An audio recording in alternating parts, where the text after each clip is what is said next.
아멘. 우리는 어제 11장 7절을 보았습니다. 택하심을 따라 남은 자들이 있는 것은 오직 은혜 때문이다.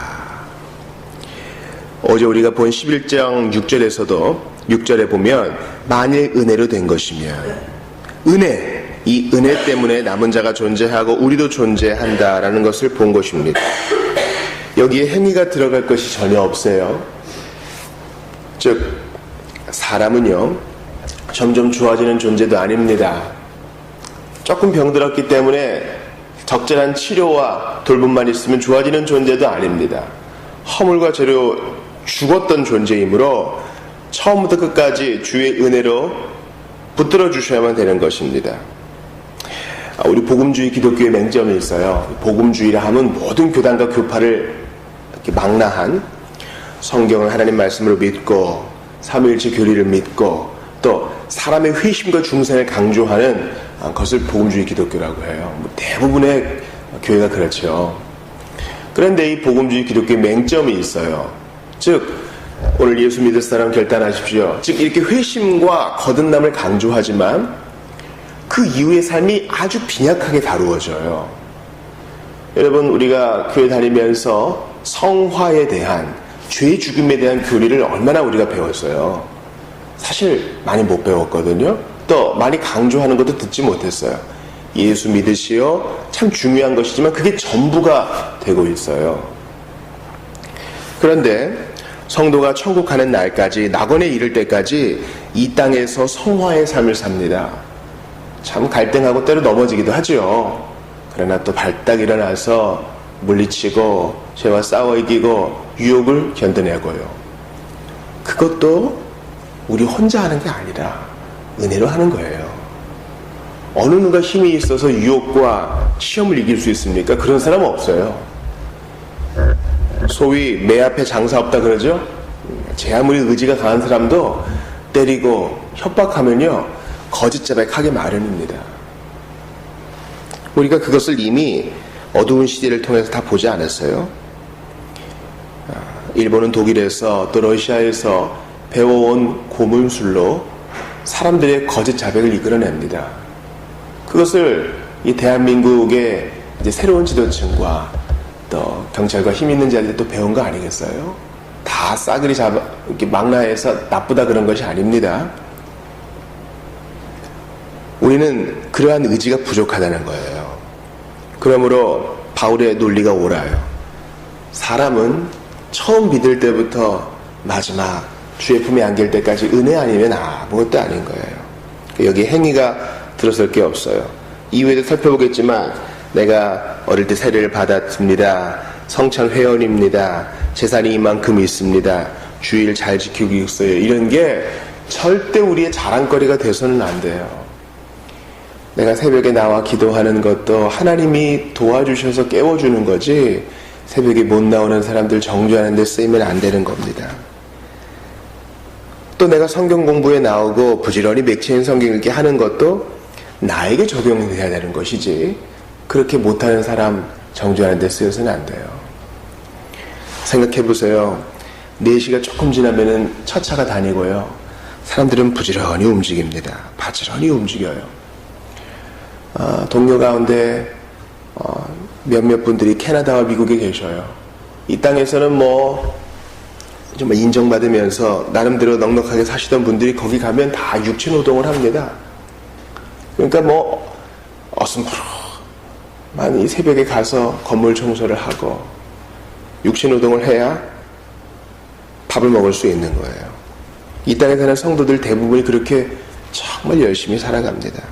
그러므로 우리는 우리가 세례, 성찬, 제산, 주일 또한 주일 예배를 지키고 봉사하는 것이 다 나에게 소급이 돼야지 다른 사람에게 적용이 되어서는 안 돼요. 예정도 마찬가지입니다. 바울은 7절부터 10절까지 아주 위대한 요약을 합니다. 그런즉 어떠하냐 이스라엘이 구하는 그것을 얻지 못하고 오직 택하심을 입은 자가 얻었고 그 남은 자들은 우둔하여졌느니라. 바울은 거침이 없어요. 즉 택자들이 있고 남은 자 여기서 이 남은 자들은 이 택하심 받은 자가 아니라 버려진 자를 말이에요. 유기된 자. 우리 이중예정 선택과 유기에 대해서 우리는 물러서지 않습니다. 하나님의 감춰진 뜻이긴 하지만 성경이 말하는 것이기 때문에 반드시 다뤄야 돼요. 9장부터 11장에서 선택과 유기, 복음 거부의 이유, 또 이것이 다 예언된 것임을 알려줍니다. 8절을 보세요. 기록된 바 하나님이 오늘까지 그들에게 혼미한 심령과 보지 못할 눈과 듣지 못할 귀를 주셨다 함과 같으니라 그랬습니다. 이사야 말씀과 신명기 말씀을 인용하면서 왜 택하심을 받지 못한 자, 즉 복음을 받아들이지 못한 자에게 왜 이런 일이 생겼는가?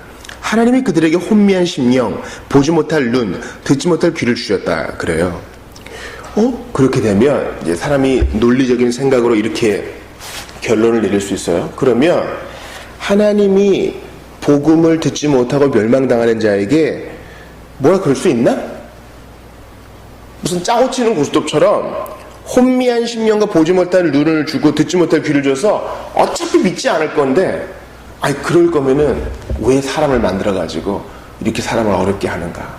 그렇게 따져 물을 사람도 있어요. 이거 정상적인 지성을 가진 우리 청소년들과 초신자들이 얼마든지 물어볼 수 있는 것이기 때문에 우리 로마서 11장을 잘 배워야 돼요. 9절도 보십시오. 또 다윗이 이르되 그들의 밥상이 올무와 덫과 거치는 것과 보응이 되게 하시옵고 그들의 눈은 흐려보지 못하고 그들의 등은 항상 굳게 하옵소서 하였느니라. 여기서는요 8절의 내용과 비슷한 내용이 9절 10절에 다윗의 입을 통해 반복되는 것 같지만 다윗이 지금 시편을 통해 얘기하는 이 그들은 누구예요? 그들은 바로 악인이라고요. 악인. 지금 애매한 자를 고통스럽게 하고 고아와 과부를 압제하고 나를 뒤쫓고 원래 거짓말을 꾸며가지고 함정을 넣어가지고 올무를 놔가지고 하나님의 사람들을 없애버리려고 하는 자들, 그들의 밥상이 그들이 먹고 유익을 누리는 것이 올무와 덫, 거치는 것과 보응이 되게 해달라고. 그들이 눈이 흐려보지 못하고 8절의 반복이에요. 그들의 등은 항상 굳게 해달라고. 왜 그래요? 그들이 이미 악인이었기 때문에 그래요. 자, 그럼 여기서 정리가 필요합니다. 사람들이 복음을 거부하는 이유는요, 자기의 의를 세우려고 그러는 거예요. 포기하기가 힘들어요. 부자 청년이 예수님이 재산을 다 건드리자 그것 때문에 근심해서 가는 것처럼. 여태까지 내가 해온 게 어딘데, 내가 세운 게 어딘데 이것을 그냥 다 아무것도 아니라고 치부할 수 있느냐, 그런 겁니다. 선택과 유기에 공통점이 있어요. 첫 번째는 하나님의 영원한 섭리, 작정하에 시행됩니다. 사람의 의지가 아니에요. 선택과 유기에 공통된 목적이 있어요. 바로 하나님의 영광입니다. 하나님은 택자들을 구원하시면서 영광 받으시고 유기된 자를 심판하시면서도 영광 받으세요. 그러나 차이가 있어요. 잘 들으셔야 됩니다. 먼저 하나님은 유기된 자를 적극적으로 유기하지 않으세요. 적극적 정죄하지 않으셔요. 그러니까 믿지 못하게 탁 1번 버튼 눌러가지고 만들어가지고 오케이, 내 목적대로 되고 있어. 이렇게 벌레나 쥐들을 마치 그 개울가에서 물고기를 몰듯이 이렇게 그물로 모시는 분이 아니세요. 잔인한 하나님이 아닙니다. 왜냐하면 8절과 10절을 이렇게 같이 보게 되면, 성경 전체적인 입장에서 보게 되면 그렇지 않다는 걸 알 수 있어요. 출애굽기 보면은 하나님께서 바로의 마음을 완악하게 만드신다는 표현은 처음부터 없어요. 피해 재앙도 있고 여러 가지 재앙을 겪어가다가 드디어 이 중반쯤 돼서 하나님께서 바로의 마음을 완악하게 하셔요. 처음에는 바로 스스로 하나님이 계시긴 계시네, 그러나 이럴 수 없어, 남자가 죽어도 고집, 이러면서 고집을 꺾지 않습니다. 우리 맙소라도 할 수 있어 이러면서 자꾸 말을 바꿔요. 보내주마 가지 마라, 보내주마 가지 마라. 그러니까 바로가 어떤 자기 의지와 상관없이 마음을 완악하게 한 것이 아니라 그가 끝까지 고집을 꺾지 않으니 주님이 그의 고집을 통하여 주의 영광도 드러내시고 또 완악한 자의 심판도 하신다는 겁니다.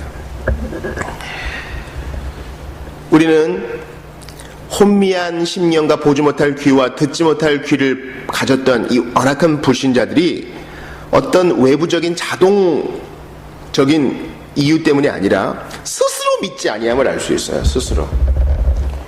전도를 한번 해보셔요. 우리 지인들에게 한번 교회 한번 같이 갑시다. 예수 믿으십시오 하면 여러 가지 핑계가 있죠. 우리 집은요, 저희 시어머니가 살아있는 동안에는 제사 때문에 절대 교회 갈 수 없어요. 그래서 저희들이 전도하고자 하는 사람들 중에도 아이에게 할머니 돌아가시면 그때 교회 가거라, 그렇게 얘기하는 분도 계십니다. 스스로 믿지 않는 것입니다. 선생님, 이제 한번 교회 오셔서 복음을 좀 들어보시고 옛날에 교회 다니셨다니 다시 한번 마음을 좀 열어보시죠. 아직 담배를 못 끊었습니다. 아직 술을 못 끊었습니다. 그건 핑계예요. 스스로 믿지 않는 겁니다. 예수님은 아마 이 세상에 지금 오셨다면요, 마약하는 자, 동성연애자, 술과 담배에 찌들어 있는 자들의 친구가 되셔서 그들을 고치셨을 거라고요. 그러므로 포켓에 늘 담배와 라이터 꽂아 놓고 있다고 해서 교회 못 온다, 그것은 아니에요. 그것은 핑계입니다. 우리 주님은 멸망을 작정하셔서 아까 말씀드린 것처럼 고기를 몰듯이 악인을 모신 분이 아니십니다. 우리 신앙 고백서에 나와 있는 것처럼 그들은 그 악행의 정당한 심판을 받는 것입니다. 하나님께서 그들을 사랑하셔서 얼마나 많은 전도자들과 전도지들과 방송을 통해서 그들에게 복음을 전해줬어요. 우리 마음이 완악하고 냉랭해서 그것을 받지 못했을 뿐입니다. 신자들은 어떠합니까? 신자들도 잘 들어야 돼요.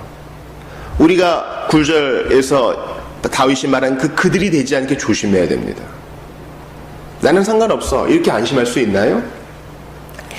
바울은 온갖 혜택을 가지고 있던 유대인들의 그 양자됨, 영광, 언약, 율법을 세우신 것, 예배, 약속들, 조상들, 이런 것들이 그들이 믿지 않으니 그들에게 이 모든 혜택들이 올무요, 덫이요, 거치는 것이요, 보응이 되었다 그래요. 그러므로 교회 다닌다고 하면서 이런 표현을 들어서 죄송합니다. 예수 안 믿으면 교회 생활만 깊어지고 꼰대가 돼요. 다 하나같이 마음에 안 드는 거예요. 저 사람 옷 입는 것도 마음에 안 들고, 저 사람이 내게 인사하는 것도 마음에 안 들고, 내 이름이 주보에 빠진 것도 마음에 안 들고, 그런 거예요. 오직 은혜로 구원받은 자의 마음이 없다면 우리는 영적 꼰대가 되어서 여기저기 다 참여하고 다닙니다. 다 들이박는 거예요. 다 들이박고, 왜 내가 이 회의에 참석 못하느냐, 왜 이 중요한 결정에 내 의견이 반영되지 않느냐, 부차적인 것들에 마음이 상하는 겁니다. 귀신 중에 제일 무서운 귀신은 병을 약간 주는 귀신이나 두려움을 주는 귀신이 아니라 바로 섭섭 귀신이에요. 나의 의가 이렇게 좀 올라와야 되는데 그 의가 인정받지 못하니 섭섭 귀신이 그렇지 그것을 이용해서 우리를 넘어뜨리는 겁니다. 마귀는 2000년 동안 노력해 봤거든요. 뭐 때리기도 해보고 죽이기도 해보고 자기들끼리 연애해서 무너지기도 해보고 여러 가지 잘못된 교리를 넣어보기도 했는데, 신자가 자기 의를 세우는 것을 통해 만족을 얻게 하는 것을 통해 가장 큰 승리를 얻어왔어요. 그건 눈에 잘 안 보이거든요. 내가 이렇게 금식했습니다. 11조도 했습니다. 나팔 불고 싶어요. 이게 인간의 본성이에요. 그래서 은근슬쩍 그걸 끼워 넣어요. 복음서에 나와 있는 세리처럼은 안 하더라도, 하나님이요 이렇게는 안 하더라도 은근슬쩍 끼워 넣어요. 영적인 대화하는 것처럼 하면서도 근데 이러면서요. 이러한 자들을 향하여 주님이 말라기에서 경고하는 것을 잘 들어보세요. 말라기에서 보면 사람들이 하나님께 따집니다. 여호와께서 이르시되 내가 너희를 사랑하였노라 하나 너희는 이르기를 주께서 어떻게 우리를 사랑하셨나이까? 주님께 되물어요. 또 제사장들에게 뭐라고 합니까? 너희가 더러운 떡을 나의 제단에 드리고도 말하기를 우리가 어떻게 주를 더럽게 하였나이까? 이건 뭐예요? 자기들이 만난 떡은 다 먹고 남은 거 굳이 없어도 되는 거를 자꾸 드리는 거예요. 말라기를 좀 계속 보기를 원합니다. 너희가 말로 여호와를 괴롭게 하고도 이르기를 우리가 어떻게 여호와를 괴롭혀 드렸나이까? 사는 게 다 똑같이 예수 믿는 자들하고 별거 있겠어요? 다 그런 거예요. 이렇게 주의 영광을 가리는 발언을 해놓고도 언제 우리가 그랬어요? 오리발을 내미는 겁니다. 또 사람이 어찌 하나님의 것을 도둑질하겠느냐? 그러나 너희는 나의 것을 도둑질하고도 말하기를 우리가 어떻게 주의 것을 도둑질하였나이까 하는도다. 이는 곧 11조와 봉헌물이라. 하나님은 뭐가 부족해서 좀 다오, 며칠 못 먹었거든, 그런 분이 아니셔요. 우리의 마음을 아시는 것입니다. 말라기 3장에서도 여호와가 이르노라 너희가 완악한 말로 나를 대적하고도 이르기를 우리가 무슨 말로 주를 대적하였나이까. 그렇습니다.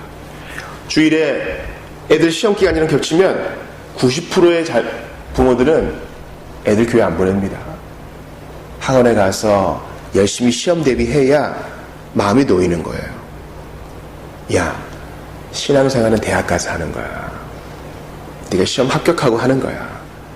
그것이 신앙적인 얘기라고 얘기하는 겁니다. 사랑하는 여러분, 오늘 우리는 로마서 11장 7절부터 10절까지를 보았습니다. 그런즉 어떠하냐? 남은 자들도 은혜로 남게 되는 것이다. 그런데 너희가 혹시 이 그들은 아니냐? 혼미한 심령, 보지 못할 귀, 듣지 못할 귀, 바로 바로의 심령 가진 자가 아니냐? 너에게 온갖 혜택을 다 주었지. 세례와 성찬, 제사과 주일 성수를 다 주었지만 그게 너희 의가 돼서는 안 된다. 그것이 너희의 올무와 덧과 거치는 것과 보응이 돼서는 안 된다. 눈을 들어 주를 보라. 은혜를 붙들어라. 아무것도 아닌 자를 선택하시고 구원하셔서 낙원에까지 인도하시는 주의 은혜. 사람은 아무것도 아니로되 하나님은 진실하시다. 이 복음을 붙들어라. 주님이 말씀하십니다. 우리 이 시간 같이 기도할 때 우리가 주님을 섬긴 것은 정말 우리 개인적으로 다 해결을 보게 하시고 다른 사람 정죄하는데 우리의 봉사와 의의가 드러나지 않게 도와달라고 기도합시다. 다 형편이 있고 어려움이 있어요. 그들을 이해하고 사랑할 수 있도록 도와달라고. 예수님은 가늠한 자와 창기들과 세리들과 돈 띄어먹은 사람들, 부정한 사람들의 친구가 되셨는데 우리도 이러한 겸손함이 있어야 될 줄 압니다. 오직 은혜를 제대로 받은 자만이, 은혜를 제대로 향유하는 자만이 다른 사람을 긍휼히 여길 수 있사오니 주여 이런 너른 마음을 주시옵소서. 완악하여져서 등이 굽은 사람이 아니라 겸손히 섬기는 은혜 받은 자답게 살도록 주님 도와달라고 간절히 기도하시고 또 개인 기도하시다가 돌아가시기 바랍니다.